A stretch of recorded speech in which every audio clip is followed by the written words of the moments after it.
हम लोग tissue chapter को पढ़ रहे थे और प्रीवियस वीडियो में हम लोगों ने प्लांट टिश्यू को कंप्लीट किया। आज हम लोग एनिमल टिश्यू को पढ़ेंगे।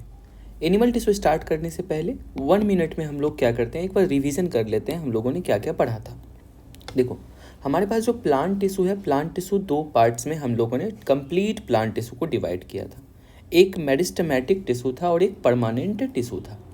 जैसे आपको पता है, हमारे बॉडी का जो ग्रोथ है एक पार्टिकुलर एज तक होता है। सपोज करो बच्चा जन्म लेता है, उसके फ्रॉम बर्थ से लेके अप्रॉक्स 30 ईयर तक आपके बॉडी में क्या होती है, ग्रोथ होती है।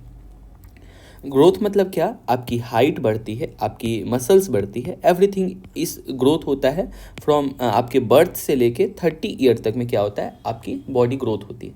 बट उसके बाद क्या होता है, एक पार्टिकुलर एज के बाद जो है आपकी ग्रोथ स्टॉप हो जाती है। मतलब इसके बाद आपकी हाइट बढ़ना मतलब ख़त्म हो जाती है, अब आपकी हाइट नहीं बढ़ेगी। तो जब तक ये आपके बॉडी में ग्रोथ हो रहा था, तो उस ग्रोथ के लिए जो है क्या, सेम एज अब हम देखते हैं प्लांट टिश्यू में, इसमें कैसे हम रिलेट कर सकते हैं। देखो, प्लांट में जब तक ग्रोथ होगा तो ग्रोथ वाले टिश्यू जो है वो मेरिस्टेमेटिक टिश्यू के कारण होता है, और उसके बाद यही टिश्यू, मेरिस्टेमेटिक टिश्यू अपने आप को कन्वर्ट कर लेता है परमानेंट टिश्यू में। मेरिस्टेमेटिक टिश्यू ओनली रिस्पॉन्सिबल है ग्रोथ के लिए, और परमानेंट टिश्यू उसके बाद क्या करता है, जब आपकी ग्रोथ हो जाती है तो प्लांट को ये स्ट्रक्चरल सपोर्ट देता है, प्लस इसको जो है क्या, एक रिजिडिटी, हार्डनेस दे। प्लांट काफ़ी चीज़ को बर्दाश्त कर लेता है। जैसे मान लो बहुत तेज़ तूफान है तो प्लांट ट्री जनरली गिरता नहीं है। क्यों? बिकॉज ऑफ परमानेंट टिश्यू उसको हार्डनेस प्रोवाइड करके रखता है। हमने ये चीज़ अच्छे से बहुत डिटेल में पढ़ा था। मेरिस्टेमेटिक टिश्यू हमारा 3 पार्ट्स में हमने इसे डिवाइड किया था। मतलब प्लांट में ग्रोथ ओनली 3 वेज में पॉसिबल है। एक जो प्लांट का टॉप इंक्रीज करता है, एक जहाँ से प्लांट की ब्रांचिंग होती है, मतलब जो बीच वाली जहाँ से इंटर नोड होता है, और एक होता है लेटरल जहाँ से इसकी मोटाई बढ़ती है। यदि लेटरल ग्रोथ हो रहा है, प्लांट की मोटाई हो रही है, तो वो जिस टिश्यू के कारण होगा उसे लेटरल मेरिस्टेमेटिक टिश्यू कहते हैं। और जो इंटर कैलरी जहाँ पे कि ब्रांचिंग होती है, जो नोड्स होती है, उसे एंटर कैलरी मेरिस्टेम कहते हैं इस ग्रोथ वाले रीजन को। एंड जो टॉप जब इंक्रीज होती है उसे एपिकल मेरिस्टेमेटिक टिश्यू कहते हैं।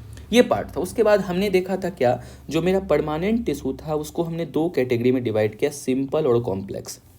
सिंपल इसलिए सिंपल था कि इसका सेल जो था सब एक टाइप के सेल से मिलके बना होता था, इसीलिए ये सिंपल था। कॉम्प्लेक्स इसलिए कॉम्प्लेक्स बोले थे बिकॉज हो सकता है कि इसमें कुछ सर्कुलर होगा, कुछ क्यूबॉइडल होगा, मतलब डिफरेंट टाइप्स के सेल आपस में मिलके बने थे, बट ये काम एक ही करता था। इसलिए तो टिश्यू का डेफिनेशन भी सेटिस्फाई होता है क्या, यदि डिफरेंट ग्रुप ऑफ सेल भी मिल के बने जैसा, और वो काम सिमिलर करें। जैसा कि ये टिश्यू का मेरे पास डेफिनेशन था कि work together to achieve a particular function, तो उसे टिश्यू कहते हैं। इस बेसिस पे हमने देखा क्या, हमारे पास जो है 2 तरह की टिश्यू बन आती है परमानेंट में, सिंपल और कॉम्प्लेक्स। सिंपल हमारे पास 3 टाइप का होता था, एक पैरेन्काइमा, एक कोलेन्काइमा, स्क्लेरेन्काइमा। पैरेन्काइमा का मेन फंक्शन था फूड को स्टोर करके रखना, कोलेन्काइमा का काम था फ्लेक्सिबिलिटी प्रोवाइड करना, और स्क्लेरेन्काइमा का काम था रिजिडिटी प्रोवाइड करना। कैसे याद रखने के लिए बोले थे, जैसे मान लो आप पहले जब आप खाना खाते हो तो खाना खाने के बाद आपको थोड़ा सा आराम करने का मन करता है, मतलब आप सोते हो, सोने के लिए आपको फ्लेक्सिबिलिटी चाहिए, तो फ्लेक्सिबिलिटी। और जैसे ही आपको नींद आ गई, नींद आने के बाद आपकी बॉडी क्या हो जाती है, हार्ड। कोई आपको जगा भी रहा है तो आप थोड़ी सी भी हिलते डोलते नहीं हो, because of the same chronology से हम लोग इसे याद रख सकते हैं क्या, पैरेन्काइमा फूड स्टोर किया, कोलेन्काइमा फ्लेक्सिबिलिटी जिसके कारण प्लांट काफ़ी मुड़ जाता है इस तरह से बट टूटता नहीं है, एंड हार्ड जो होती है बिकॉज ऑफ स्क्लेरेन्काइमा।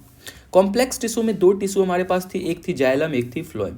जाइलम और फ्लोएम को कैसे बोले थे याद रखने, जाइलम को याद रखना है, जाइलम मतलब जॉ मीन्स जाओ, मीन्स गो, एंड फ्लोएम को याद रखने के लिए बोले थे फल, ऑफ फल से याद रखेंगे, फल मतलब फूड।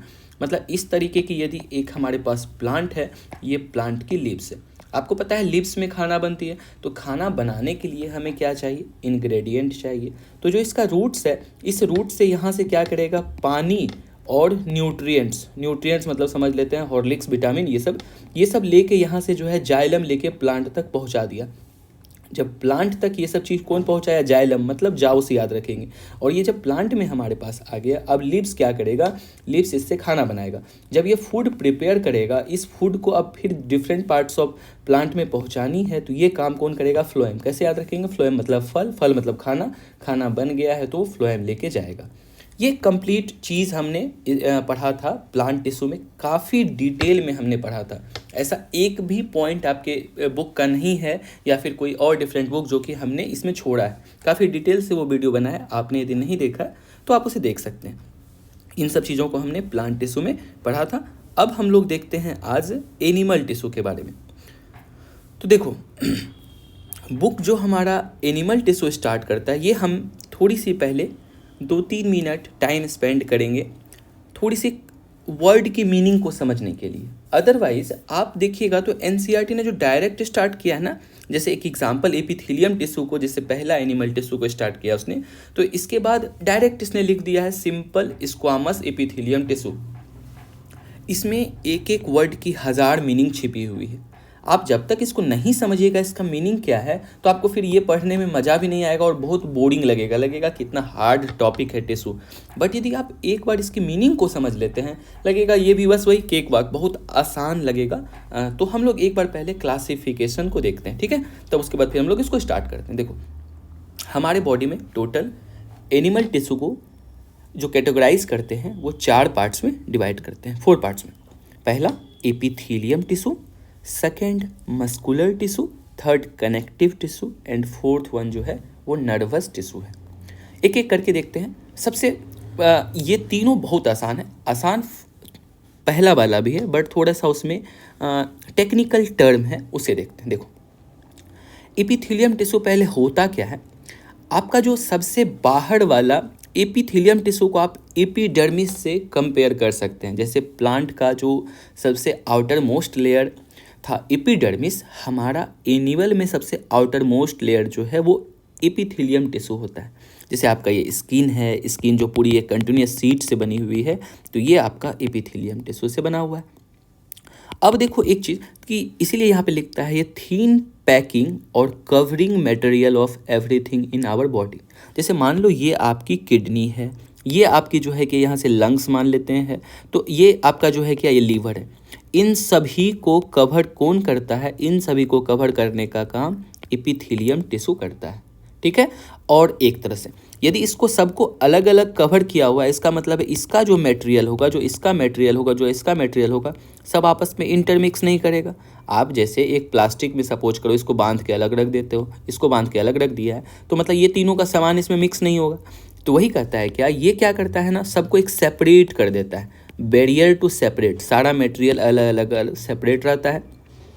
और ये क्या काम करता है, कवरिंग और प्रोटेक्टिंग टिश्यू का काम करता है। जैसे आपकी जो बॉडी है, बॉडी को ये क्या करता है, प्रोटेक्ट करके रखता है। आपका स्किन है तो स्किन में इस तरह इस लेयर के होने के कारण ही जो है आपके स्किन में कुछ अंदर प्रवेश नहीं कर जाता है। जैसे आपकी हाथ है, कभी ऐसा थोड़ी होता है कि उस हाथ में कोई अंदर कोई पार्टिकल अंदर चला गया, नहीं जाता है। तो ये एक बैरियर टू सेपरेट काम करता है, कवरिंग का काम करता है, और थीन पतली वाली पैकिंग का काम करता है एपिथेलियम टिश्यू। अब एक बहुत इसको ध्यान से समझना है कि इसकी क्लासिफिकेशन कैसे करते हैं। देखो जो एपिथेलियम टिश्यू है ना, वो अलग अलग दिख सकता है। कैसे दिखता है, तो इसको हमने क्लासीफाई किया कि वो हाउ दे लुक और कितना उसमें लेयर होगा, मतलब पहले दिखने में कैसा लगेगा और उसका लेयर, उसमें कितना लेयर प्रेजेंट होगा। तो यदि एपिथेलियम टिश्यू एक लाइन के तरह का दिखेगा जैसे हमें इस लाइनिंग के तरह का शेप का दिखेगा, ऐसे एक लाइन का शेप दिखेगा, तो इसको बोलेंगे स्क्वामस। स्क्वामस कैसे आया, तो एक लैटिन वर्ड है स्क्वामा। स्क्वामा मतलब होता है स्केल ऑफ फिश, मछली का जो स्केल होता है। आपने मछली का स्केल देखा होगा, काफ़ी इस तरीके से उसमें स्केल लगा होता है। तो उसी के कारण हमने बोला क्या, जो एक लाइन के वे का होगा उसे स्क्वामस बोलेंगे। जो एक इस तरीके से क्यूब्ड के टाइप में इस तरीके से सेल यदि अरेंज होगा तो उसे बोलेंगे क्यूबॉइडल।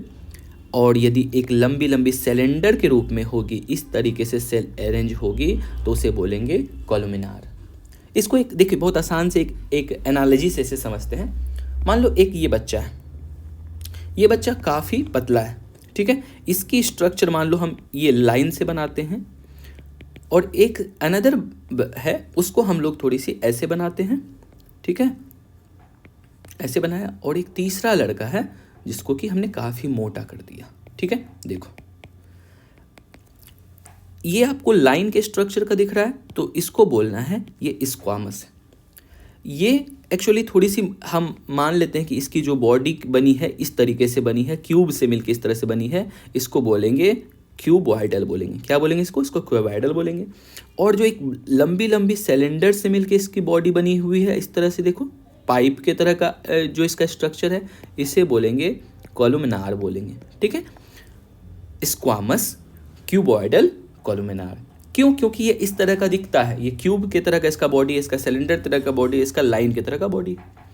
अब हो सकता है, अब देखो अब ये कितने लेयर में होगा। यदि एक ही लेयर होगा तो उसे बोलेंगे सिंपल, और बहुत सारा लेयर होगा तो स्ट्रेटिफाइड। बहुत आसान है।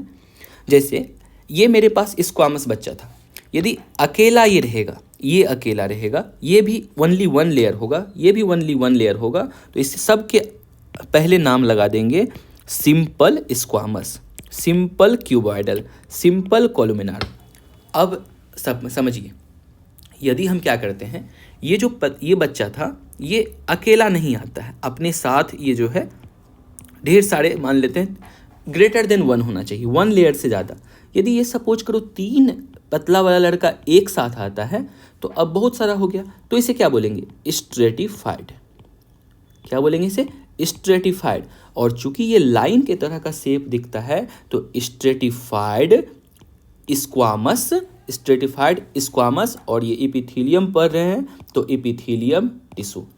अब सोचो जो क्यूबॉइडल वाला जो बच्चा हमारे पास था, जो इस तरीके से इसका बॉडी क्यूब से मिलके बना हुआ था, ये भी बच्चा क्या हो, अब अपने साथ जो है ये भी 3-4 मिल के आए, 3-4 पर्सन मिल के आए, सबकी बॉडी क्यूब से मिलके बनी हुई है, इस तरीके से क्यूब से मिलके बनी हुई है।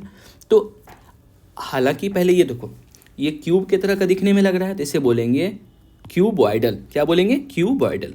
और चूंकि ये सिंगल लेयर नहीं है, सिंगल होता तो बोलते इसको सिंपल। ढेर सारा बच्चा मिलके आया हुआ है तो इसका मतलब क्या है, तो इसे क्या बोलेंगे?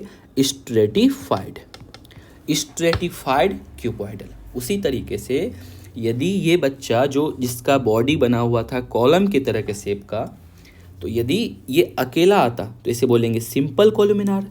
ये बच्चा ढेर सारे के साथ में आ जाता है, ये बच्चा जो है इस तरीके से, देखो आप, ढेर सारे इस तरीके से जिसका बॉडी सिलेंडर की तरह बना हुआ था, तो ये आपस में 3 फिर से आ गए, तो इसे अब ये तो सिंपल नहीं रहा, तो ये यहाँ पे सिंपल था, ये यहाँ पे एक ही बच्चा था, ये यहाँ पे 3 आ गया, तो इसका मतलब क्या बोलेंगे इसको? Stratified, stratified columnar. क्या बोलेंगे इसे? Stratified columnar epithelium tissue. देखो इसी के बेसिस पे हमने क्या किया है तो जो हम आपके पास, इसका मतलब टोटल कितने क्लासिफिकेशन हो गए? 6 क्लासिफिकेशन हो गए। लाइन के तरह का दिखने वाला बच्चा जो एक लेयर में एक हो सकता तो सिंपल हो गया, तो simple squamous, simple cuboidal, simple columnar. यहाँ पे देखो लिखा हुआ है simple squamous, simple cuboidal, simple columnar. समझ में आ गया होगा। अब यदि बहुत सारा लेयर होगा, बहुत सारा लेयर पतला वाला बच्चा का भी हो सकता है, बहुत सारा लेयर क्यूब वाले बच्चे का भी हो सकता है, और बहुत सारा लेयर कॉलुमिनार मतलब जो सिलेंडर टाइप का शेप है वो भी हो सकता है।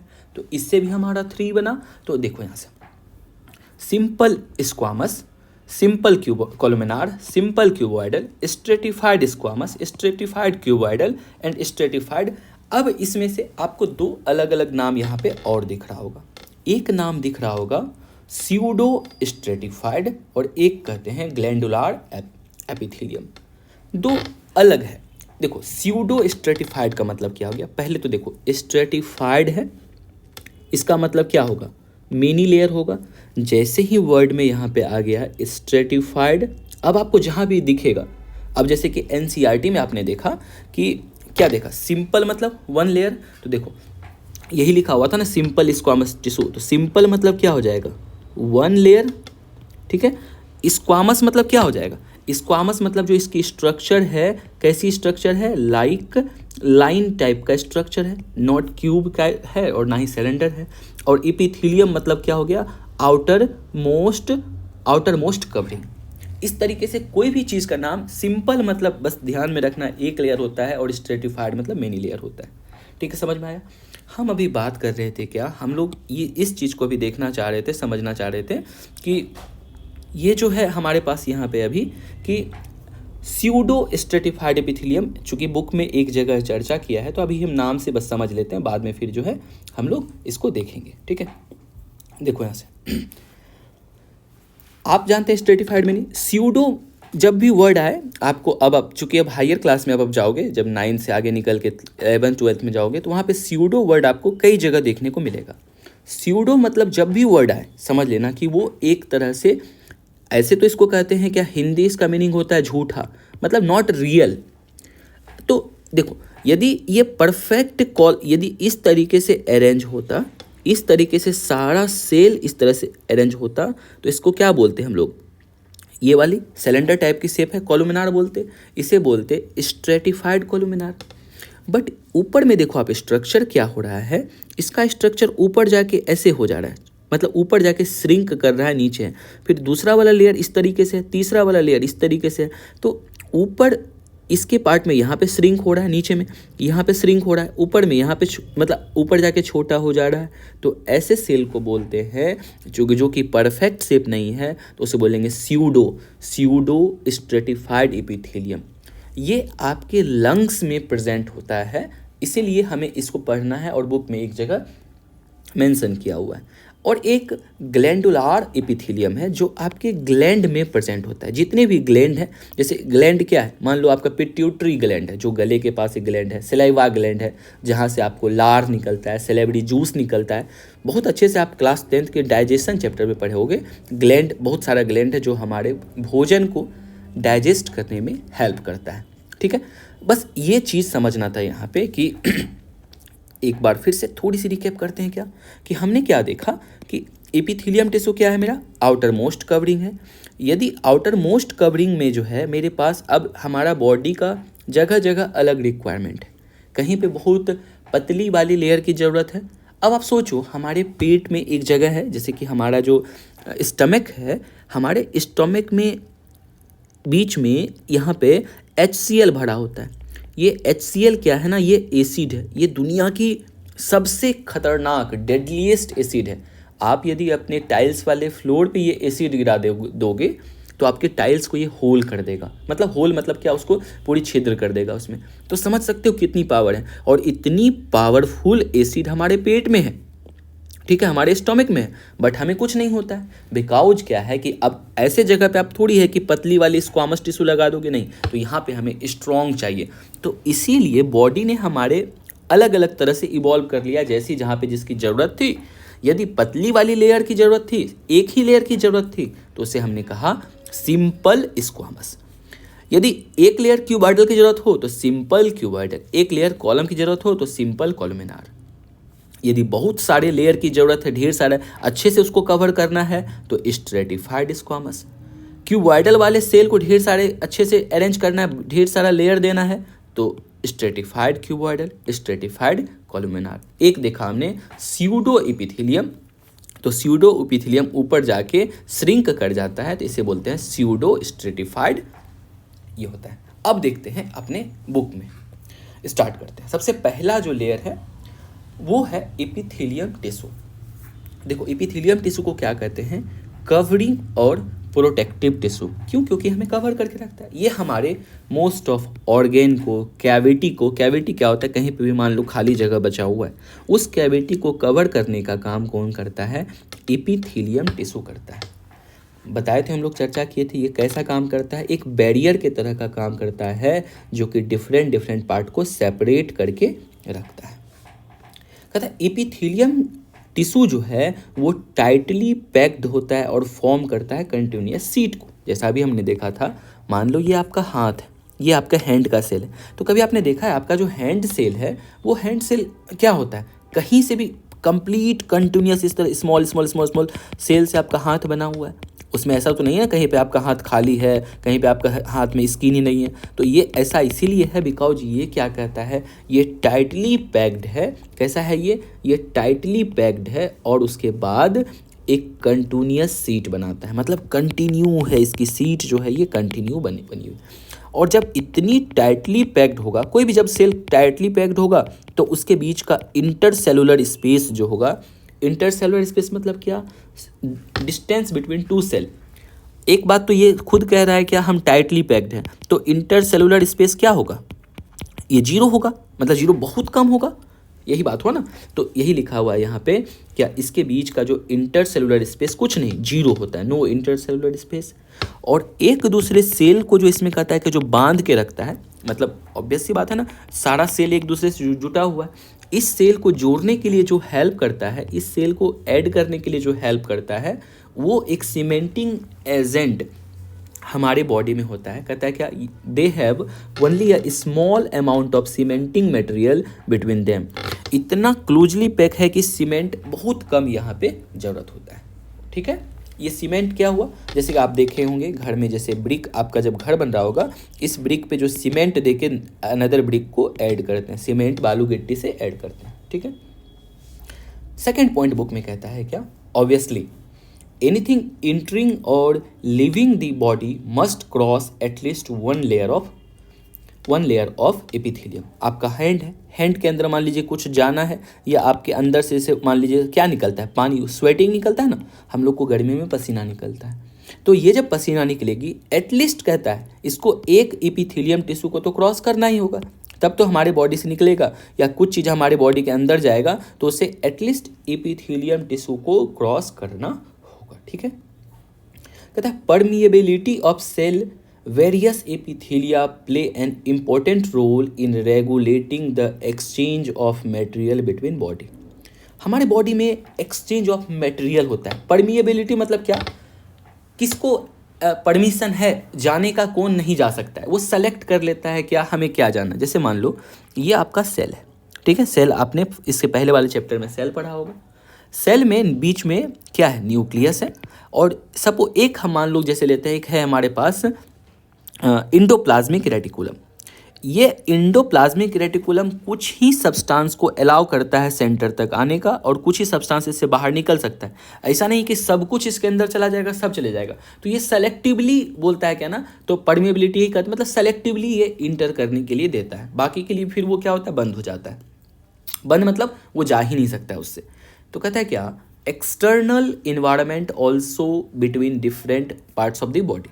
मतलब एक तो एक्सचेंज ऑफ मटेरियल, कौन सी मटेरियल अंदर जाएगी, और एक्सचेंज ऑफ गैस और अदर पार्टिकल्स भी ये डिपेंड करता है किस पे, कि इपिथेलियम टिश्यूज को अलाउ करता है या नहीं करता है। कहता है क्या, regardless of type of all epithelium. अभी हमने टोटल 8 टाइप्स का इपिथेलियम टिश्यू देखा था, simple simple simple, stratified stratified stratified, और उसके बाद एक पढ़ा स्यूडो, और एक लास्ट में था जो कि ग्लैंडुलर एपिथेलियम टिश्यू। कहता है क्या, रिगार्डलेस मतलब अलग अलग टाइप के हैं, लेकिन usually separated from the underlying tissue bye an extra cellular fibrous basement membrane. मतलब ये सब जो है नीचे हमारे, जैसे ये हैंड है, हैंड के नीचे क्या होगा, हमारे हाथ के नीचे जो स्किन है, उस स्किन के नीचे क्या होगा, मसल होगा, उस मसल के नीचे फिर क्या होगा, ये इस तरह का बोन होगा। तो ये जो है कहता है क्या, इसके बीच में जो एक फाइब्रस टाइप का, फाइबर टाइप का बेसमेंट मेम्ब्रेन है, उससे ये सेपरेट रहता है। ये मेम्ब्रेन यहाँ पे हो सकता है, इससे सेपरेट होगा हमारा कौन, एपिथेलियम टिश्यू।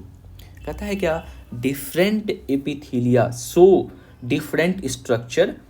अलग अलग एपिथेलियम का अलग अलग स्ट्रक्चर होता है, जैसे हमने देखा था सिंपल और स्ट्रेटिफाइड का अलग स्ट्रक्चर था, that correlate with their unique function, और सबकी यूनिक फंक्शन है। अभी हम लोग देखेंगे आगे। कहते हैं for example, cells of lining of blood vessels और lung alveoli where transportation of substance occur through a selective permeable surface.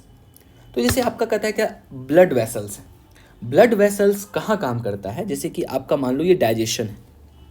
Digestion कैसे होता है, हमारे ये माउथ से स्टार्ट होता है, हमारे फिर स्टोमक हुआ, ये स्टोमक से निकल के फिर ये हमारे पास स्मॉल इंटेस्टाइन है।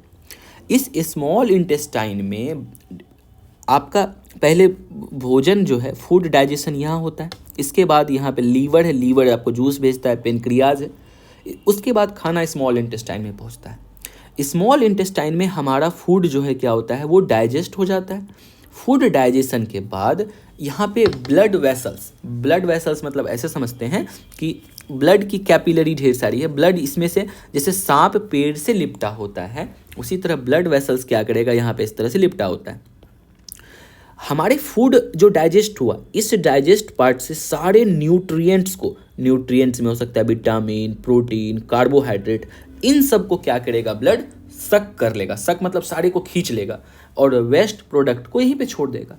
तो जितने और सब, जैसे ये मेरे पास ब्लड पाइप है, इसमें क्या किया, विटामिन, प्रोटीन, न्यूट्रिएंट्स सबको ब्लड यहाँ से खींच के अपने अंदर ले लिया, और जो वेस्ट मटेरियल बचा, इसके बाद वेस्ट मटेरियल लार्ज इंटेस्टाइन में गया, और लार्ज इंटेस्टाइन से आपका जो है वेस्ट के फॉर्म में ये बॉडी से बाहर निकल जाता है।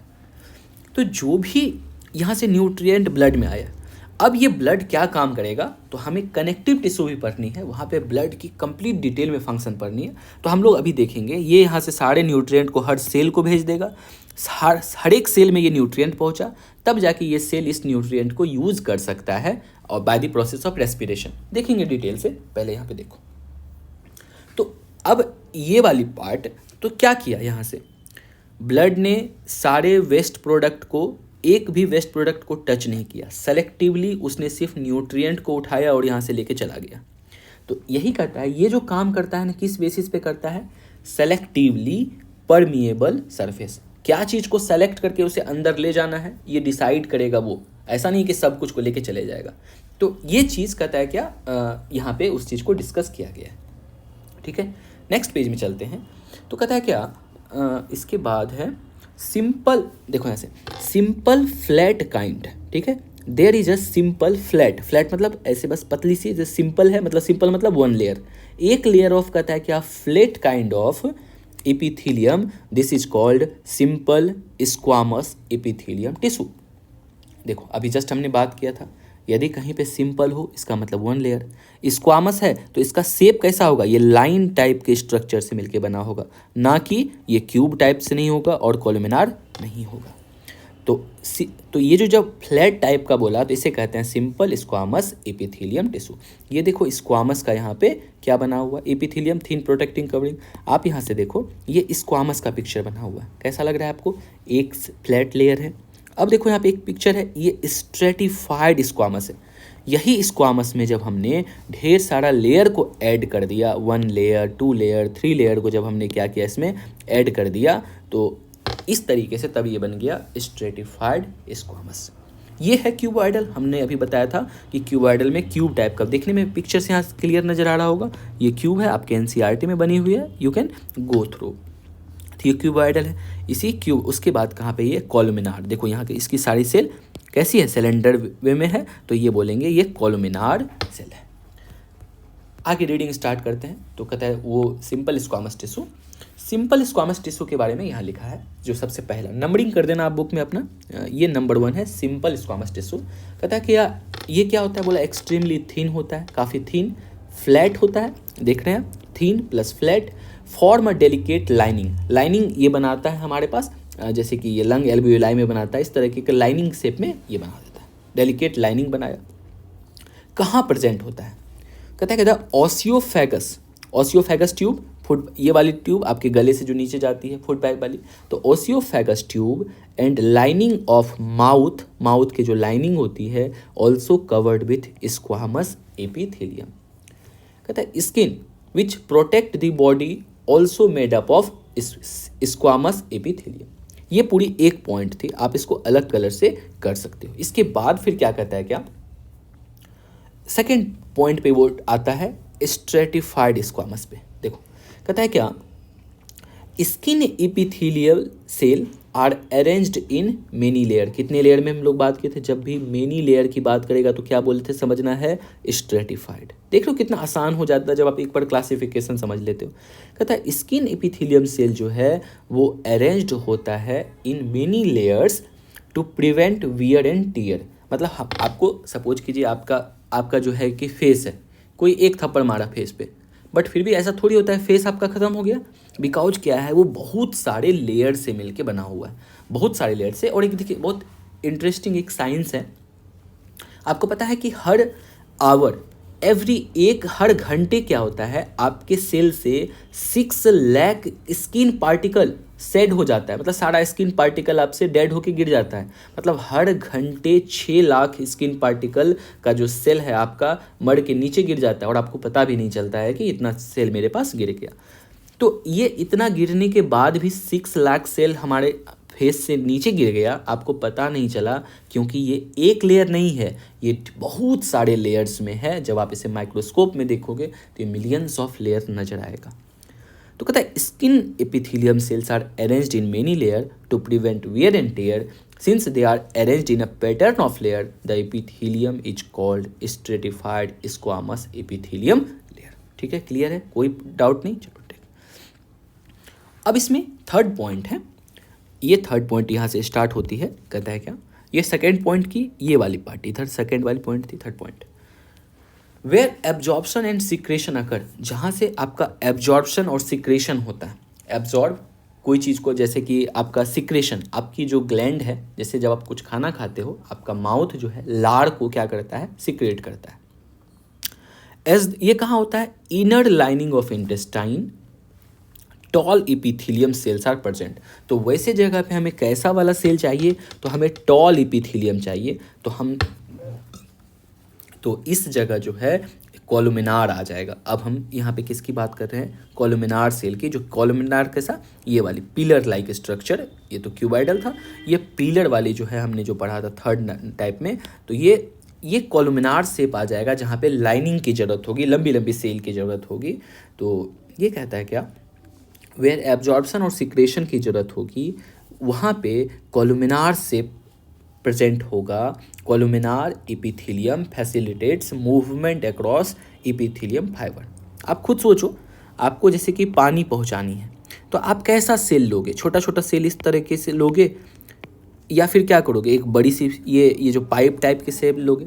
यहाँ से पानी क्या होगा, इजीली यहाँ से मूव करके ऊपर जा सकता है। तो इसीलिए कहता है जहाँ पे कि आपको क्या करना है, मूवमेंट करवाना है किसी चीज़ को, फैसिलिटेट ये करता है मूवमेंट। तो उस जगह पे आपको कौन सी टिश्यू चाहिए, कोलुमिनार एपिथेलियम टिश्यू। क्या चाहिए, कोलुमिनार एपिथेलियम टिश्यू। इन कहता है respiratory tract, the columnar epithelium tissue also has सीलिया।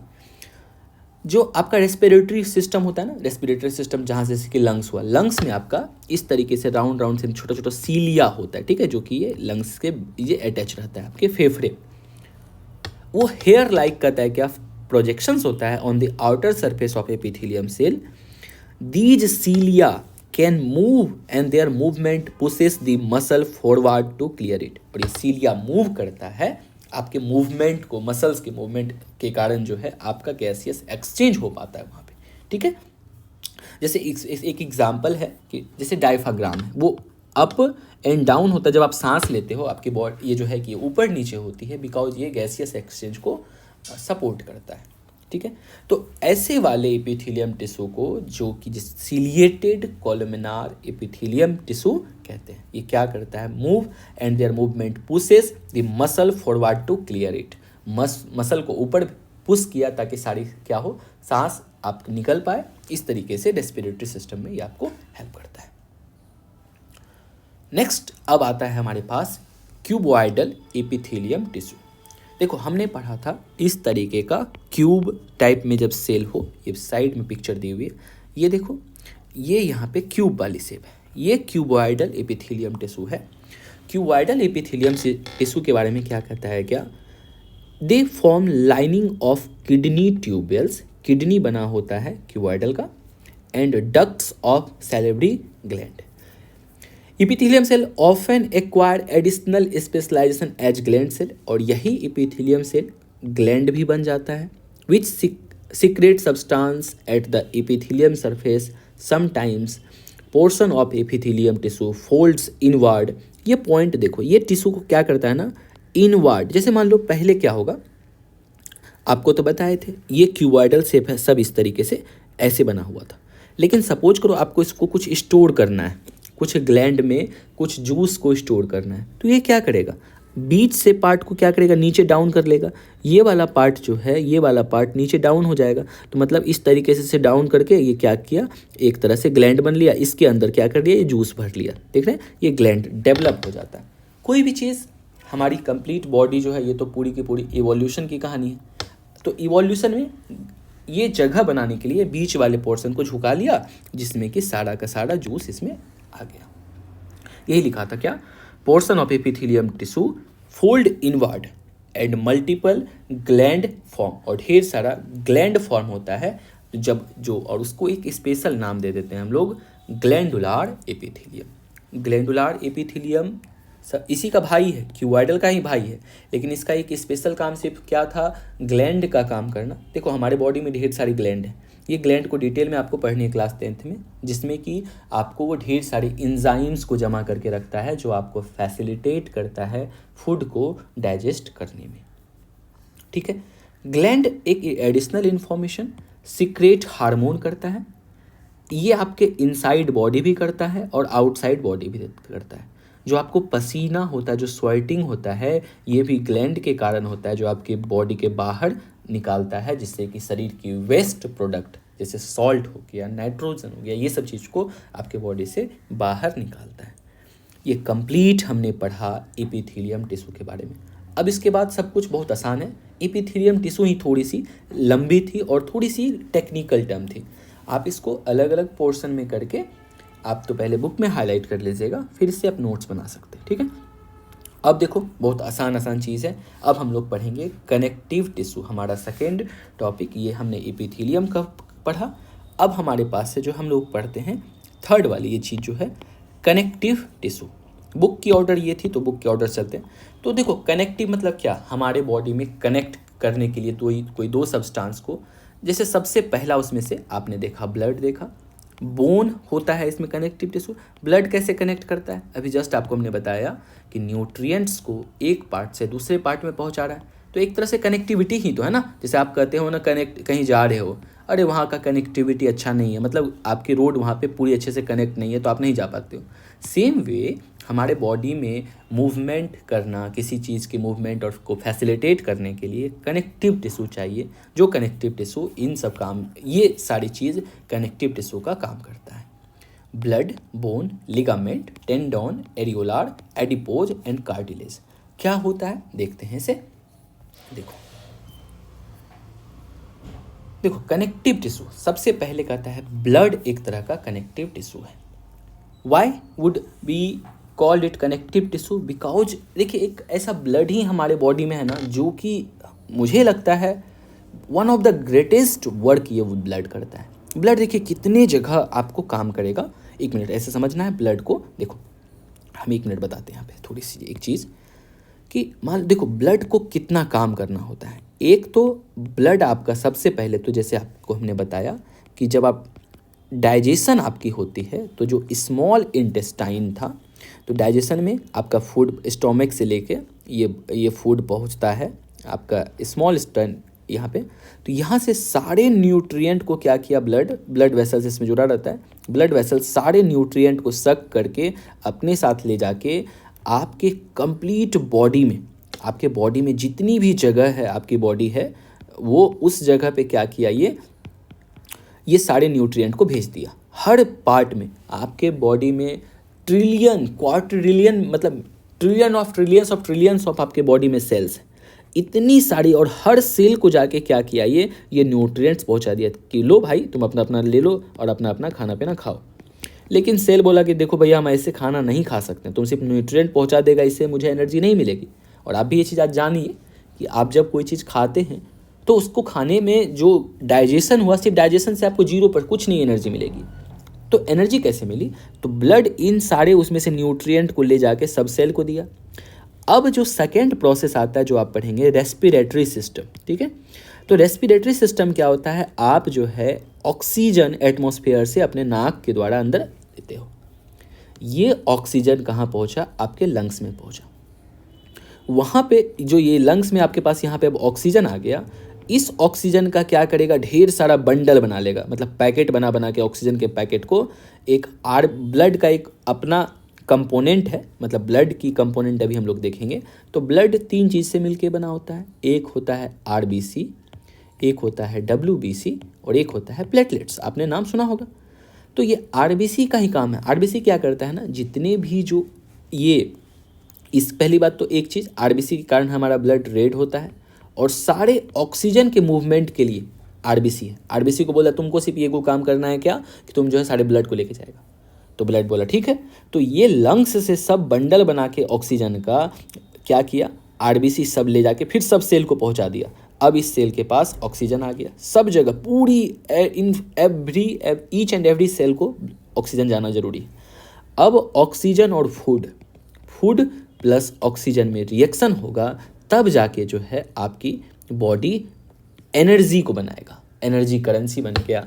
अब ये एनर्जी बन गया, अब इस एनर्जी से आपका हर सेल वर्क करेगा, इस जिसके कारण आप बोल पाते हैं, आप हंस पाते हैं, आप चल पाते हैं, बिकॉज ऑफ दिस। तो ये था रेस्पिरेटरी सिस्टम। और भी ब्लड कुछ काम करता है, बिल्कुल और काम करता है। और क्या ब्लड काम करता है, देखो ब्लड का एक जो काम करता है, जो कि जिसको हम लोग कहते हैं प्यूरिफिकेशन का, ब्लड प्यूरिफिकेशन का भी काम करता है। ब्लड प्यूरिफिकेशन 2 कैटेगरी में करता है। कैसे, 2 लेवल पे करता है। एक तो ब्लड आपका प्यूरिफाई करता है लंग्स में, एक ब्लड प्यूरिफिकेशन लंग्स में काम करता है। लंग्स में कैसे, आपका जो लंग्स है, ये लंग्स इस तरीके से 4 चेम्बर होता है। ये पूरी बॉडी की इम्प्योर ब्लड आपके इस फर्स्ट चेम्बर में आती है।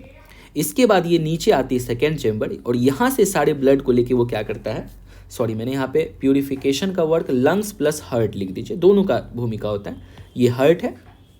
अब इस हार्ट से ब्लड को लंग्स में ले जाएगा।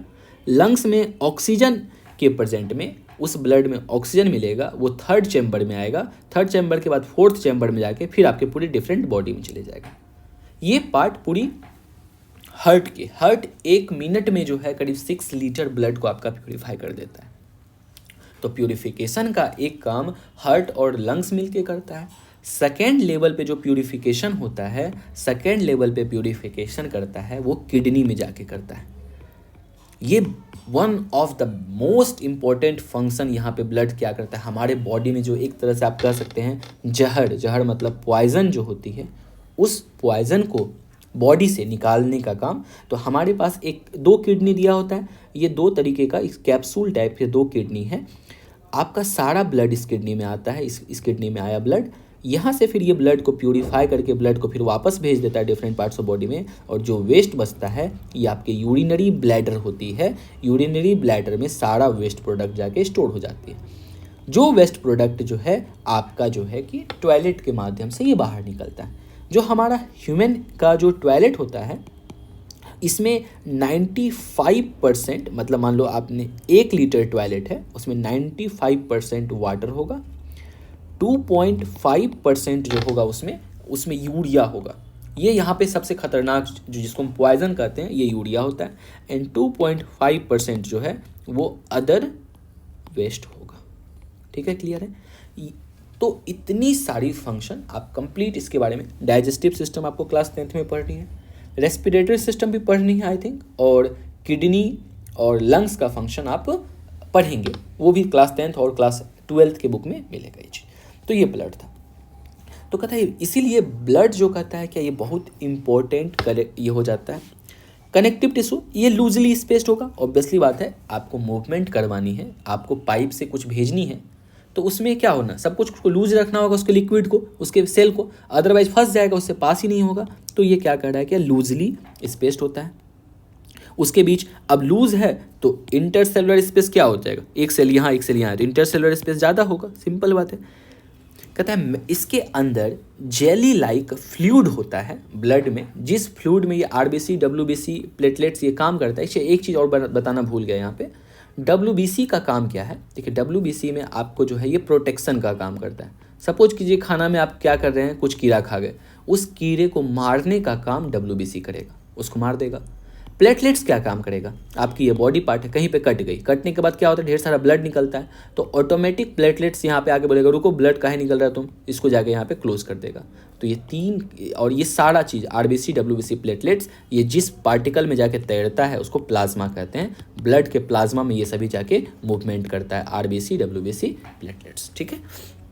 तो वही यहाँ पे कहता है क्या कि jelly like fluid dense rigid matrix होती है। The nature of matrix differs in coordinates with the function of particular connective tissue. इसका फंक्शन डिफर करेगा, ऑब्वियस सी बात, जहाँ पे जैसी काम होगी उस तरीके से इसका फंक्शंस अलग अलग होगा, अलग मैट्रिक्स मतलब जस्ट लाइक क्या, उसके स्ट्रक्चर, और कुछ ज़्यादा ऐसा नहीं, ठीक है। अब देखो कनेक्टिव टिश्यू जो मैंने अभी आपको पढ़ाया वो चीज़ मैंने यहाँ पे लिखा है। ये आपका एक ब्लड पाइप मान लो ऐसा है।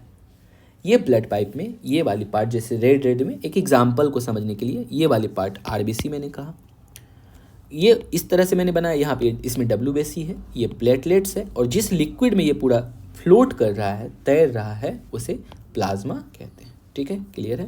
अब देखो ब्लड की हमने पार्ट्स की कि RBC कैरी करता है ऑक्सीजन को, WBC फाइट अगेंस्ट जर्म से ये फाइट करता है, platelets help in clotting of blood, ठीक है। वर्क ऑफ ब्लड क्या क्या काम करता है, देखो take nutrients from small intestine से न्यूट्रिएंट लेता है, हमने बताया अभी, देखा picture, and transport it to every cell of body, हर पार्ट्स में ये पहुंचा दिया। RBC कैरी ऑक्सीजन कहाँ, from lungs to every cell of body, तो फूड प्लस ऑक्सीजन तो एनर्जी मिलेगा, ये भी हमने डिस्कस किया अभी। ये कैरी करेगा इम्प्योर ब्लड फ्रॉम हार्ट के सेकेंड चेम्बर से, ये जो हार्ट का यहाँ से इम्प्योर ब्लड ले जाके लंग्स में पहुँचाएगा, और फिर वेयर ब्लड गेट्स प्यूरिफाई, और यहाँ पे लंग्स में ब्लड प्यूरिफाई होगा। प्यूरिफाई मतलब क्या, इस ब्लड में ऑक्सीजन मिल जाएगा, फिर ये थर्ड चेम्बर में आया, यहाँ से पूरे बॉडी में चले जाएगा फोर्थ चेम्बर में। कहता the impurity of blood gets removed, अब ब्लड में जो कचरा है, भरा पड़ा है, बहुत सारी गंदगी है, बहुत सारी पॉइजन है, वो सभी चीज़ कैसे निकलेगी यहाँ से, तो वो सभी निकलने के लिए, तो उसके लिए भगवान ने हमें 2 किडनी बनाया है। इस किडनी से हमारे बॉडी में यूरिन के माध्यम से ये बॉडी से निकलती है। इतना ही चीज़ इसमें है ब्लड के बारे में, आप ये सब कुछ मैंने डिस्कस कर दिया, इसको आप देख लेना, ठीक है। अब नेक्स्ट जो हमारा कनेक्टिव टिश्यू है उसका नाम है बोन। कहता है bone is another type of connective tissue, it forms framework to support the body. देखिए बोन क्या करता है, आपकी बॉडी को एक सपोर्ट प्रोवाइड करता है। पूरी जो स्ट्रक्चर आपकी खड़ी है वो किसके कारण है, बोन के कारण। कभी आपने देखा होगा, या तो आइदर आपकी लाइफ में एक बार हुआ होगा, अक्सर किसी ना किसी के साथ एक बार हो जाता है, या किसी को आपने देखा होगा।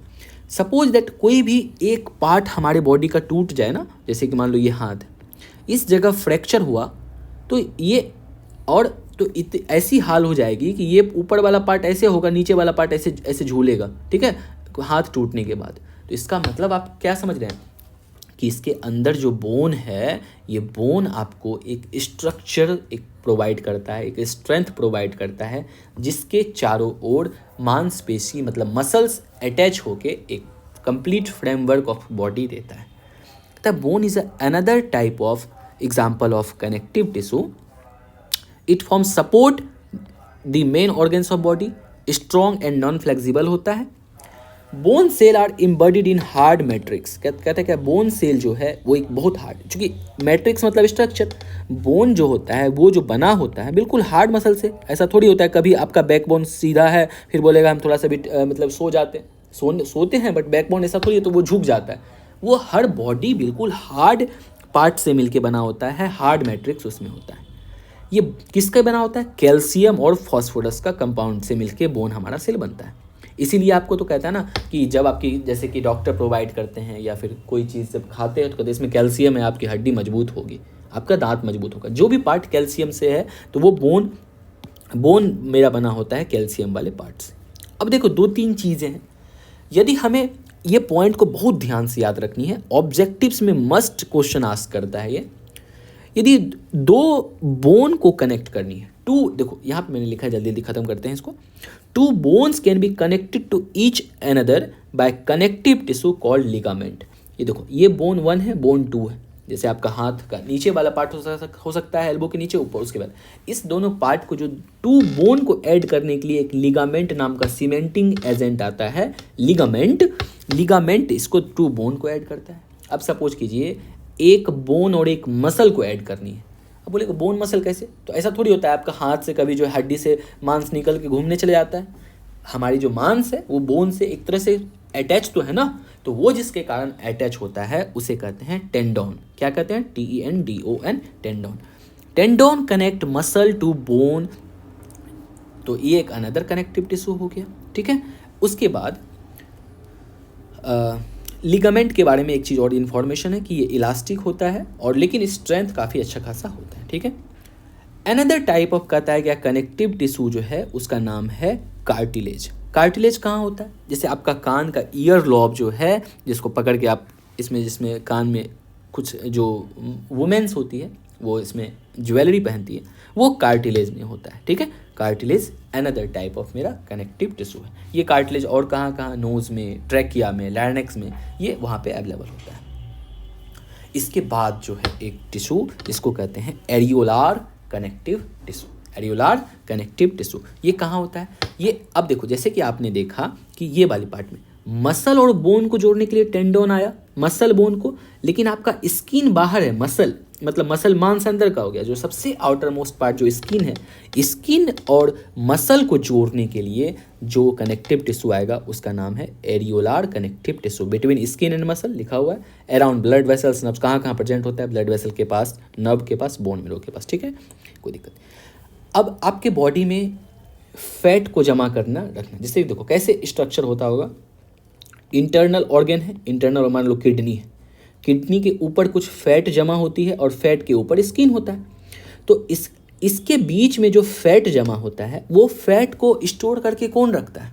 ये फैट को स्टोर करके एक एडिपोज नाम का टिश्यू है, एडिपोज नाम का टिश्यू है ये एडिपोज, जो कि आपको क्या करता है, क्या वो फैट को स्टोर करके रखता है। और जब आपके पास कभी एनर्जी की कमी होती है तो बॉडी उस फैट से ही एनर्जी प्रोड्यूस कर लेता है। ठीक है, तो ये सारी चीज़ हमने देखा कनेक्टिव टिश्यू के बारे में। I think we have discussed lot. अब जल्दी से देखते हैं मसल टिश्यू को, बहुत छोटी सी पार्ट है, इसके बाद वीडियो खत्म करते हैं। ठीक है, देखो मसल टिश्यू कहते हैं muscular tissue consist of elongated cell. जो भी मसल सेल होगा उसका इलोंगेटेड लंबी लंबी इसमें सेल होगा। जैसे मसल सेल, एक बार ये देखो, हमने फिर एक बार अपने पे देखते हैं यहाँ पे, ये देखो ये हमारी ये मसल सेल है। जैसे देखो ये आपकी बाइसेप्स से आपकी हैंड है, तो ये इलोंगेटेड सेल होता है। एक चीज़ आपने नोटिस किया होगा, आपकी जो मांस है, आपकी जो मतलब जो मसल है, वो आप दो तरीके से इसे मूव कर सकते हो। एक तो वॉलंटरी मूवमेंट होता है, एक इनवॉलंटरी मूवमेंट होता है। वॉलंटरी मतलब क्या? जब आप चाहते हो तब आपका वो जो है मसल मूव करता है। जैसे आपकी बाइसेप्स है, आप हाथ को अप डाउन करते हो तो आपकी ये मसल मूवमेंट करती है। इसका मतलब है ये मसल आपके इच्छा से होता है, आपके चाहने से मूव करता है, तो उसे कहेंगे वॉलंटरी मसल। लेकिन कुछ मसल आपके बॉडी में ऐसी भी है जो इनवॉलंटरी है। इनवॉलंटरी मसल क्या होता है? ऐसा मसल जो आपके चाहने से कोई उसे फ़र्क नहीं पड़ता है। जैसे मान लो आपका हर्ट है, ऐसा है कि आप कभी बोलोगे कि हाँ अरे रुक जाओ भैया, हर्ट अभी थोड़ा सा मत धड़को। धड़कना मतलब हर्ट जो है हमेशा always from birth to death जो है वो पंप करते रहता है, धड़कता है हर्ट हमारा, धड़कन। ये नहीं होता है, ये आपके चाहने से नहीं होता है। तो इसे बोलते हैं इनवॉलंटरी मसल सेल्स, मतलब अनिच्छा से, आपकी इच्छा यहाँ पे नहीं चलती। जो वॉलंटरी मसल सेल होता है वो कहाँ प्रेजेंट होता है? स्केलेटल मसल, आपका जो बोन है, मतलब जो बोन आपकी परमानेंट बोन है, जो आपको एक स्ट्रक्चर प्रोवाइड करता है, वो स्केलेटल मसल कहते हैं। ये कैसा होता है? ये लंबा होता है, सिलेंड्रिकल होता है, अनब्रांच होता है और मल्टी न्यूक्लिएटेड होता है। अनब्रांच मतलब क्या? Single layer. जैसे ये बैक बोन है, सिंगल लेयर है, सिलेंड्रिकल शेप में होगा, देखिए लंबा लंबा शेप, और लंबी है, सिलेंड्रिकल है, अनब्रांच। ठीक है, मतलब ऐसा नहीं कि ऐसे ऐसे ब्रांच नहीं है, अनब्रांच है, और मल्टी न्यूक्लिएटेड, इसमें ढेर सारे न्यूक्लिएटेड है। उसके बाद जो हमारा इनवॉलंटरी मसल है, दो पार्ट्स में होते हैं, एक स्मूथ, एक cardiac muscle. Smooth muscle long pointed in spindle shape, ये स्पिंडल शेप का होगा हमारा स्मूथ मसल से। और जो कार्डियाइक मसल होगा वो ब्रांच्ड होगा। देखो आप एक तरह से ये इस तरह से ब्रांच बनी हुई है, ये सिलेंड्रिकल होगा और सिंगल न्यूक्लियस होगा। ये था बस मसल सेल में इतना ही पढ़ना था। अब एक बार देखते हैं हमारे पास कि मसल सेल, यहाँ पे था मसल सेल। देखो हमने देखा कि muscular tissue consist of elongated cell also called muscle fibre, जो हमने बाइसेप्स में देखा था। तो कहता है क्या this tissue is responsible for movement of our body, हम अपने बॉडी को मूव कर सकते हैं बिकॉज ऑफ मसल से। ठीक है, एक छोटी सी यहाँ पे फैक्ट है, आपको स्माइल करने के लिए मतलब हंसने के लिए जो है आपको ओनली 17 मसल सेल की ज़रूरत होती है, लेकिन जब आप गुस्सा में रहते हो, इस तरीके से ऐसे रहते हो, तब आपको 43 मसल सेल की ज़रूरत होती है। इसलिए कहते हैं ना, आप जब हंसते रहोगे तो आपका बॉडी क्या होगा, आपकी बॉडी जो है जब आप काफ़ी लाफ करोगे तो आपको कम सेल की ज़रूरत होगी, और जब कम सेल की ज़रूरत होगी इसका मतलब है क्या, आप फॉर एवरग्रीन आप एकदम यंग रहोगे, आपकी बॉडी में झुर्रियाँ नहीं आएगी। इसलिए कीप स्माइलिंग। ठीक है, नेक्स्ट देखो, कहता है मसल कंटेन प्रोटीन, जिसको protein muscle contain special protein called contractile protein which contract and relax और काउज मूवमेंट। आपका मसल मूव करता है, कभी आगे कभी पीछे जाता है, बिकॉज ऑफ कॉन्ट्रैक्टाइल प्रोटीन के कारण ऐसा होता है। ठीक है, नेक्स्ट कहता है क्या कि हम लोग जो मसल को मूव करते हैं वो दो तरीके से, एक वॉलंटरी मसल, जैसा कि हमने बताया अभी कि एक आपके इच्छा से जब आप चाहते हो तो मूव करता है, उसे कहते हैं voluntary muscle. These muscle cell are called skeletal muscle. तो वॉलंटरी मसल को क्या कहते हैं, स्केलेक्टल मसल कहते हैं। ये अटैच टू बोन, आपके बोन से जुड़ा होता है, skeletal of body. These muscle move when you want, जब आप चाहते हैं तब ये मूव करता है। Mostly attach to bone, help in movement. Under the microscope these muscle cell alternate light and dark. जब वॉलंटरी मसल को हम लोग माइक्रोस्कोप में देखते हैं तो आप देखो इस तरीके का अल्टरनेट लाइट डार्क का बैंड दिखता है, जिसमें कि ढेर सारे न्यूक्लियस प्रेजेंट होते हैं। इसलिए पढ़े थे ना, मल्टी न्यूक्लिएटेड होता है ये, मल्टी न्यूक्लिएटेड। तो डार्क बैंड और striation and stained appropriately stained muscle. Long cylindrical unbranch, long है, सिलेंड्रिकल है, अनब्रांच है, ये चीज़ है। कहता है the movement of food in alimentary canal. हमारे एलिमेंट्री कैनाल में जब मूवमेंट की फूड होती है, फूड ऑफ का मूवमेंट होता है, तो वहाँ पे contraction and relaxation of blood vessels are involuntary muscles. जैसे कि वो बता रहा है कि आपके जैसे खाना खाया आपने, तो यहाँ से आपका भोजन यहाँ गया, तो ये जो होता है ना इनवॉलंटरी होता है। आप चाह के कभी नहीं सोच सकते हो खाना अच्छा पेट में गया तो उसको हम क्या करें, रोक ले, वो नहीं रुकता है। ठीक है ना, नहीं रुकने का रीज़न क्या है कि वो जो है इनवॉलंटरी है, आप अपने हार्ट को नहीं रोक सकते। तो इस इनवॉलंटरी मसल के बारे में कहता है क्या, the movement of food in alimentary canal और कॉन्ट्रैक्शन और relaxation of bloods vessels are involuntary movement. We cannot start or stop them simply by wanting to do so. यदि हम चाहते हैं स्टॉप करना तो स्टॉप नहीं हो सकता है। उसके बाद कहता है क्या, स्मूथ मसल सेल्स वो या फिर involuntary muscle cells control such movement. They are also found in, हमारा जैसा आइरिस है, यूटेरस है, ब्रोंकाई है, वहाँ पे भी होती है। और कहता है कि ये जो है this cell found in this हो गया ये। This cell are long and pointed in, ये पॉइंटेड इन स्पिंडल शेप की होती है। यूनी न्यूक्लिएटेड, एक न्यूक्लियस होता है, spindle shape and uninucleated होता है। कहता है the muscle cells of heart show rhythmic contraction and relaxation. हमारा हार्ट हमेशा कॉन्ट्रैक्शन और रिलैक्सेशन करता है। These movement of muscle cells are called cardiac muscle. यही मसल्स की क्लासिफिकेशन थी। आप एक ये देखो, हमने यहाँ पे मसल सेल्स को इस तरीके से आप अपने नोट्स में बना लेना ताकि क्लासीफाई करने में अच्छा रहेगा। वहाँ थोड़ा सा मिक्स कर दिया पॉइंट को। वॉलंटरी मसल, स्केलेक्टल मसल में ये पॉइंट है, और इनवॉलंटरी दो टाइप का, एक स्मूथ होता है, एक कार्डियाइक मसल होता है। कार्डियाइक मतलब हार्ट से रिलेटेड होगा, स्मूथ जो होगा ये स्पिंडल शेप का होगा, जो हमने देखा ये चीज़। इसमें आप एग्जाम्पल लिख लेना ये कहाँ कहाँ प्रेजेंट होता है। That is complete your muscle cells. Connective tissue हमने पढ़ लिया, मसल पढ़ लिया, एपिथेलियम पढ़ लिया। लास्ट बचा हुआ है नर्वस टिश्यू, जो कि 1 मिनट की टॉपिक है। बस नर्वस टिश्यू देख लेते हैं और चैप्टर एंड करते हैं। देखो तो कहता है नर्वस टिश्यू। देखो एक चीज़ पहले समझ लेते हैं एक लाइन में, क्या होता है नर्वस टिश्यू। आपका जो नर्वस टिश्यू है ना, पूरी बॉडी में जो इन्फॉर्मेशन प्रोवाइड करती है। जैसे एग्जांपल, कहीं आपको कोई चीज़ टच कर गया, कोई भी आपके ऊपर से, कपड़े के ऊपर भी आपको सपोज कीजिए कोई टच कर रहा है, आपको ये इन्फॉर्मेशन पता चल जाता है। ये सारी इन्फॉर्मेशन क्या होती है, सबसे पहले आपके ब्रेन तक जाती है। ये ब्रेन तक लेके जो जाती है वो न्यूरॉन नाम का एक नर्वस टिश्यू है, वो आपके ब्रेन तक लेके ये इन्फॉर्मेशन गया। ब्रेन ने आपका सोचा कि देखो कोई तुमको टच कर रहा है, फिर आप उस पर क्या करते हो, उस पर जो है आप रिएक्ट करते हो। ये फंक्शन है नर्वस टिश्यू का।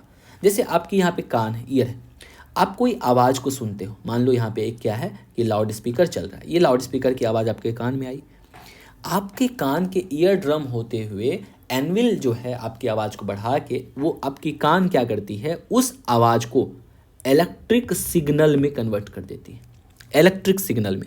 और इलेक्ट्रिक सिग्नल फिर जाता है आपके माइंड में, और ये इलेक्ट्रिक सिग्नल पहचानता है कि कोई कुछ बोल रहा है, तब आप उसे सुनते हो। तो ये भी किसके कारण हो रहा है, कनेक्टिव टिश्यू के कारण हो रहा है। जब भी नर्वस टिश्यू आएगा, नर्वस टिश्यू एक जगह से इन्फॉर्मेशन को दूसरे जगह पहुंचाने के लिए जो जिस तरह से जाएगा वहाँ पे इलेक्ट्रिसिटी की ज़रूरत होती है। तो आप लगता होगा कि इलेक्ट्रिसिटी कहाँ, हमारे बॉडी में तो हम तो तार जोड़ के कहीं अपने हाथ में नहीं लगा के रखते हैं, या प्लग में अपना हाथ नहीं घुसाते। तो हमारी बॉडी इटसेल्फ इलेक्ट्रिसिटी बनाती है, जिसको कि हम लोग इलेक्ट्रिक इम्पल्स कहते हैं। और सिंपली इम्पल्स मतलब भी होता है जहाँ से कि इन्फॉर्मेशन पास करती है। All cell passes ability to respond, हम लोग रिस्पॉन्ड करते हैं। कोई भी स्टिमुलस होता है, धूप, वर्षा, गर्मी, कोई छूता है, कहीं हमें गर्मी लगी, कुछ चीज़ हम गर्म चीज़ पकड़ लिया, तो हम उसको रिस्पॉन्ड करते हैं उस पर, because of stimulus. However cells of nervous tissue are highly specialised. One of the हमारे बॉडी का सबसे स्पेशलाइज्ड चीज़ बोले यदि कोई चीज़ है तो वो है हमारा नर्वस टिश्यू। कहता है क्या, उसके बाद ये जो ट्रांसमिट करता है मैसेज को वेरी रैपिडली, बहुत तेज़ी में इस हमारे इन्फॉर्मेशन को बॉडी से भेजता है। The brain, spinal cord and nerves all are composed of nervous tissue. देखिए हमारे जो नर्वस सिस्टम को काम करने के लिए आपका जो स्पाइनल कॉर्ड है, आप जिसको बैकबोन कहते हो, आपकी जहाँ से पीठ जो होती है जिसको कहते हैं जो बैकबोन है, सारी वायर जो है ये नर्वस टिश्यू की सारी वायर इसमें जुड़ी रहती है। इसीलिए यदि इसमें थोड़ी सी भी चोट लगी, नर्वस टिश्यू में थोड़ी सी भी यदि चोट लगी, तो आपका जो सबसे अधिक क्या होगा, व्यक्ति को जैसे कि पर्सन को पैरालिसिस मार देता है, वो रिस्पॉन्ड नहीं कर पाता है, वो चाह के भी अपने हाथ को नहीं उठा पाता है। बिकॉज क्या है कि उसकी जो है ना ये नर्वस टिश्यू ही खत्म हो गई है या वो डैमेज हो गई। तो ये ब्रेन हो गया मास्टरमाइंड, जो सीपीयू आप कह सकते हैं, जो सारा चीज़ इन्फॉर्मेशन को रीड करेगा। स्पाइनल कॉर्ड से ये सारा फाइबर जुड़ा हुआ जाता है ब्रेन तक, और नर्व्स जो है जो सब जगह से इन्फॉर्मेशन कलेक्ट करता है। The cells of this tissue are called nerve cell इसे कहते हैं, और न्यूरॉन भी इसे कह देते हैं। Neuron consist of a cell body with a nucleus. ये देखो ये न्यूरॉन का पिक्चर है। ये न्यूरॉन में बीच में इसका न्यूक्लियस होता है, और कोई भी सेल के अंदर के लिक्विड को साइटोप्लाज्म कहते हैं, पहले भी हमने देखा था। इसके अंदर साइटोप्लाज्म है, ये इसका न्यूक्लियस है, और ये डेंड्राइट्स है। डेंड्राइट्स ये फिंगर लाइक जो प्रोजेक्शन है, यहीं से स्टिमुलस उसे मिलता है। जैसे आपके फिंगर हर बॉडी के सबसे लास्ट पार्ट में यही जुड़ा रहता है। और इसके बाद ये मैसेज एक्सॉन से होते हुए बाय इलेक्ट्रिक इम्पल्स के थ्रू अगले नर्व में जाता है। फिर अगला हो सकता है क्या, नेक्स्ट नर्व यहाँ से इंड है, एक दूसरा नर्व ये है, फिर इसमें स्टिमुलस इससे पहुँचा, इसके बाद फिर हो सकता है अगला वाला नर्व होगा इसको। तो इस तरीके से इंफॉर्मेशन एक जगह से दूसरे जगह जाता है। यहाँ पे लिखा हुआ भी है कि हेयर लाइक जो है parts arises, each neuron has a single long part process called axon, सबके लास्ट में एक्सॉन होती है, in many short branches parts होती है, कहते क्या, जिसे डेंड्राइटिक्स कहते हैं। इसकी लंबाई मीटर लॉन्ग भी हो सकती है, 1-2 मीटर की लंबी भी ये हो सकती है, ठीक है, मीटर लॉन्ग भी ये कहता है हो सकता है। Many nerve fibre bond together by connective tissue makes up a nerve, और ये सब मिलके नर्व बनाता है। कहता है क्या उसके बाद, द सिग्नल जो नर्व यहाँ से मैसेज जाती है हमारे बॉडी में, the signal that passes along nerve fibre is called nerve impulse. यही बताया था जो हमने। यही इम्पल्स मतलब समझना है, ये इलेक्ट्रिसिटी, इलेक्ट्रिक इम्पल्स के थ्रू ये जाता है। Nerve impulse allow us to move our muscle, और जब तक हमारा बॉडी, हमारा माइंड नर्व इम्पल्स नहीं बोलेगा हाथ उठाओ, आप हाथ क्या मतलब एक उंगली तक नहीं हिला सकते हो, आपके बोन में इतनी पावर नहीं है। ये तभी हम कर पाते हैं जब हमारा इसको डायरेक्शन देता है कौन, हमारा नर्वस सिस्टम, न्यूरॉन, जो हमारा माइंड जहाँ से इंफॉर्मेशन देता है। Nerve impulse allow us to move our muscles when we want. The functional combination of nerve and muscle tissue is fundamental to most animal. हमारे नर्व और मसल का जो एक कोऑर्डिनेशन बना हुआ है, हम दिमाग से सोचते हैं और उसके तरह रिएक्ट करते हैं, ये लगभग सभी एनिमल में होता है। ठीक है, तब तो थोड़ी सी आप जैसे मान लो आपके सामने कोई एक पक्षी है, सपोज करते हैं क्या जो है कि एक पिजन है, पिजन जैसे ही उसको थोड़ी सी मूवमेंट दिखी, उसके माइंड में इंफॉर्मेशन गया कि कुछ आ रहा है, आहट आ रहा है, वो तुरंत वहाँ से उड़ जाएगा। तो मतलब क्या, ये एक कॉम्बिनेशन में वर्क करता है नर्व और मसल का, और जो कि हर एनिमल की एक one of the most important property है टू सर्वाइव। ठीक है, जो कि अपने स्टिमुलस पे रिस्पॉन्ड करता है। इस तरीके से हमने कंप्लीट टिश्यू चैप्टर को डिस्कस किया। Okay, till then bye bye, thank you so much.